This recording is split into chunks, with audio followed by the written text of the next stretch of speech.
I just prepared a new workshop 1 hour ago, so I'm so happy that we have a new workshop. Yes. So I will start with the demonstration part, and then Andrew explain a bit more. But before that, this is the most important slide for you. So get this now, to be sure that you will have all the content that we are doing with you.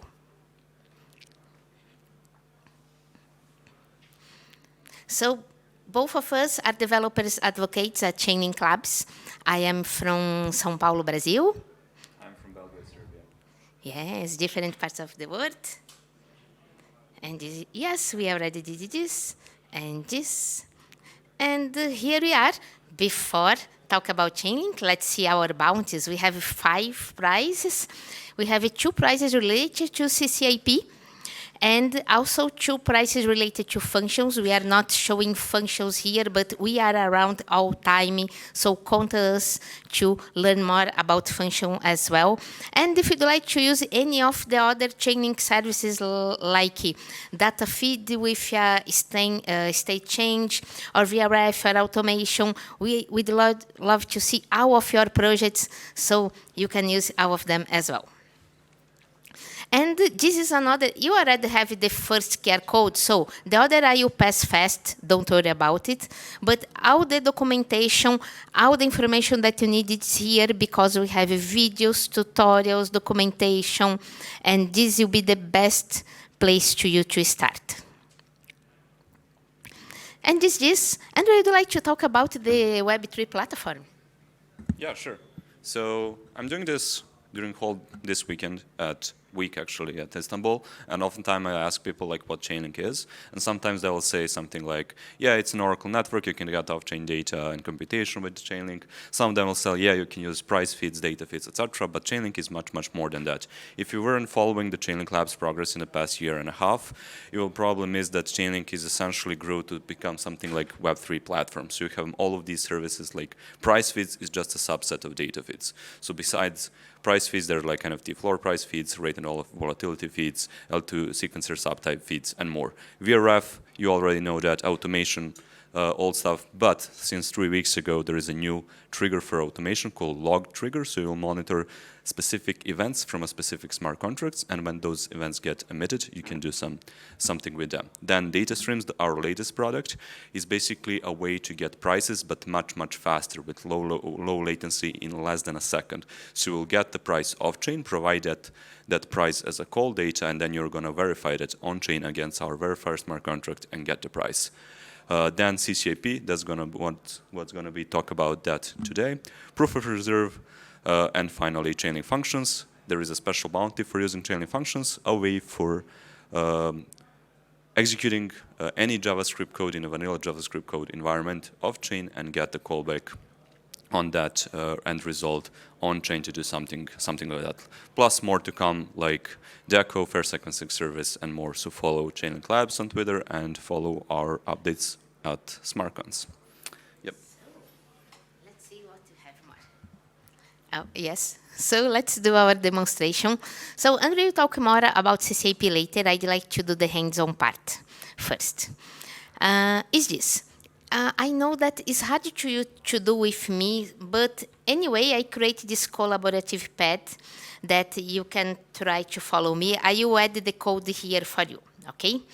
So how you are starting? I will copy the code for you as well. So this is the requirements. We are starting doing an NFT.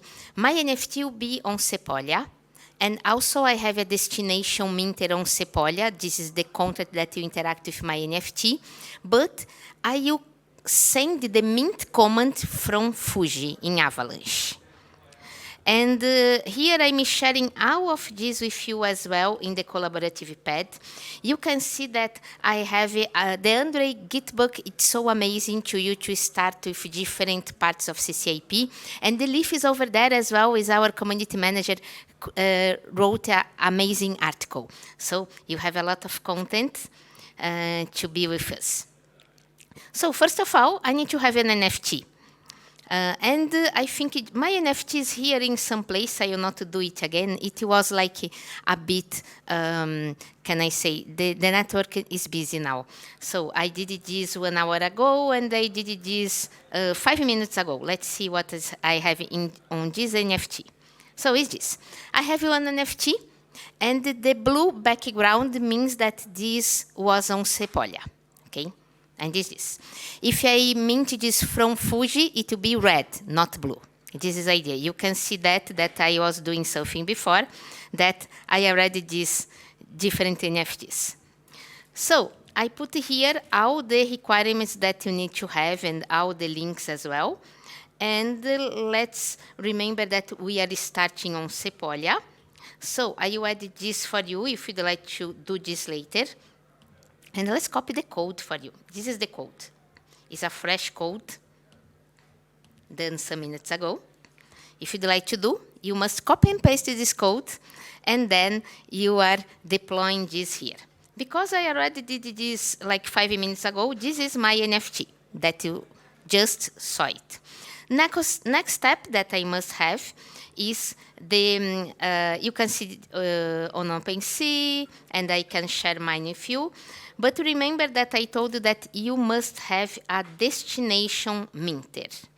And what is this? If I come back here in my presentation, it's important to understand a bit of this. So we are here. So this is my destination minter that is interact with my minter. All the communication part is doing by the routers. The routers are smart contracts that we have in both chains.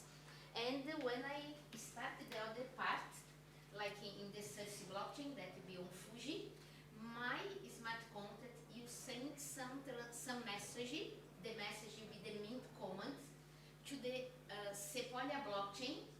Then the router with all the CCIP part that Andre will explain this better for you in a few minutes. You communicate with the router in the other part, and my mint command will appear here to my destination contract and mint a new NFT. This is our goal. Okay? And this is, let's come back here. So I must, if you'd like to do with me, I must send to you the destination minter and talk a bit about this, because this has two important commands for you. Like you can see here that my destination minter, it must have the CCIP receiver part, and I must have the underscore CCIP receive function. And here I will take care of the message that I'm receiving from the other blockchain. So this is the message.data. This will be my mint command. So this is the most important part for you here, and I have some tests here that I was doing before, okay? So after this, and deploying this, you must pass the address of your NFT. Remember that as well. And after this, we are going to the CCIP blockchain. This will be the Fuji, and also the same. And remember that because I'm interacting with the contract in the other chain, the parameter that I must pass is the address of my contract in the other chain. So you can see here, let's share with you the CCIP minter as well, here. And you can copy everything that is between the beginning and the end, the comments, okay? And here is the other part that I'd like to really share with you. First of all, this is in the constructor, I hard coded all values, but you can get on the CCIP documentation all the chains that you can interact with, all the supported networks. And here you can see that I'm starting with the router of Fuji, and I'm going to Sepolia. And this is my address, my contact, and when how can I pay fees? I'm paying fees only in the CCIP blockchain, and I can pay fees using the native token or using Link, or in the future using other tokens. So I will pay the fees using the Link token. And here we are. I have the mint on Sepolia. So this is the important part for you. You must use the encode with signature function, mint address, and I spent 2 days discovering that because I have any space here, it was not working. And he solved this a few minutes ago for me. Thank you, Andre. Yes. And is this, remember this, and this is the command that I'm sending to the other chain. Okay, be careful about the gas limit as well. Sometimes you have problems that your transaction go to the other chain but is not executed because of the gas limit. I already got this kind of problems today. So, this is the point that I told you that the router on this chain, you get the fee, the amount of link, for example, that I need to have in here to pay the fees in the destination chain. So this is still so important for you. And this is only to render the balance. I'm not sure if this is working right now. I just deployed a few minutes ago. Yes, I'm not sure. Let's see. I clicked a few minutes ago and it wasn't. Oh, ta-da. Probably I must refresh my remix. And I will do this. And Andre can talk a bit more about CCIP before that. So where I must put for you, I think it's this for you. Can start with that. Okay. Cool. So what you just saw in a previous slide was that in order for you to use CCIP, you only need to be aware of these router contracts. And there is one CCIP router contract per CCIP supported blockchain, and that's it. You're going to interact with that contract, and you will be able to send and receive cross-chain messages. Sender can be whatever. Account can be externally owned account, any smart contract, anything. Receiver also can be any account, like any wallet, or any smart contract. When it comes to transferring tokens, any address works. If you want to transfer arbitrary data like Sol did, then your smart contract must implement that CCIP_CCIP receive function in order to decode that message. And that's why she had destination minter. But that's for arbitrary data only. For tokens, everything works. Now you can CCIP here can be as a black box to you, and you can just interact with the router. But if you want to understand what is currently going on under the hood while we are waiting for Sol's message to arrive, it's basically this thing. So your sender will send either data or tokens to the router smart contract. So you will interact with the router smart contract. If you're sending tokens, then router smart contract will call on-ramp contract. That on-ramp contract will either burn or freeze tokens on the source blockchain, right? Depends on a token sending mechanism. There are currently three token sending mechanisms. 2 of them are live, third is coming soon. Then we have 3 off-chain components. So 3 off-chain components instead of one DON. We have committing DON, emitting DON, and risk management network. So committing DON is currently listening for the source blockchain and waiting for the finalized tag. So whenever finalized tag is there, it will recreate a part of Merkle tree with your transaction in it, and report that Merkle tree on a smart contract on the destination blockchain. Risk management network will monitor both source blockchain and the destination blockchain, and will compare its own Merkle tree with the one reported by the committing DON on that smart contract, and we'll just compare it. If everything's go well, you should see the blast tag in the CCIP Explorer page. So that status will be automatically changed automatically, so you don't need to refresh that page. But whenever you see blast, that's good. Your message will arrive. Then, if the status is cursed, then the message sending of cross-chain message will be stopped there. So whenever blast is, then we have executing DON here, which is monitoring now the destination blockchain for that blast tag, and will send the message. So again, if we have token transfer, then it will communicate with the off-ramp smart contract to either mint or unlock some tokens. If not, it will just pass to the router, and then the router will deliver data and tokens to your smart contract. contract. Now, do you need to know all of this? No.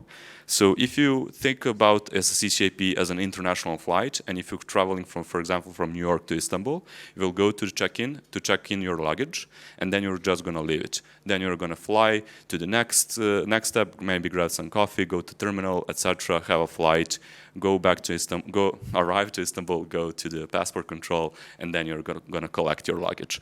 Behind the scenes, a lot of stuff will be happen. Same thing with the cross-chain message. So maybe they will open your luggage and put that label like as a security tag, say like your luggage being open, etc. Or not. But the thing is that if you take a look at a CCIP as an international flight, the only thing that you're doing is interacting with the router smart contract, and that's it. Checking your luggage and then collecting it in Istanbul. And now we're going to see, I think, the CCIP Explorer. But let me see how we're doing on time.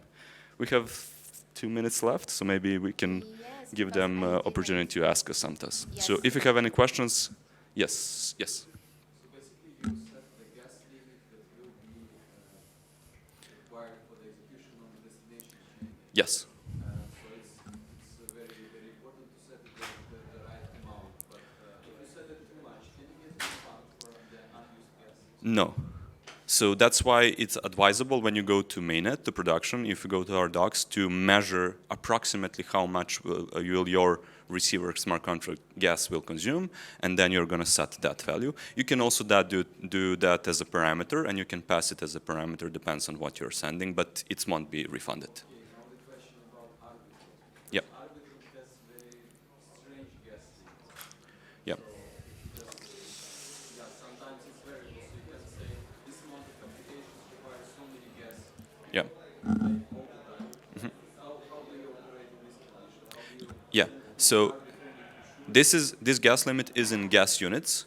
So I assume that those gas units will be approximate. If not, I will suggest you to just pass it as a function argument, and then you can put it conditionally, and you can adjust it if needed, if that's the case with that particular blockchain. Yeah. I need to know in advance the gas limit arbitrage will fluctuate.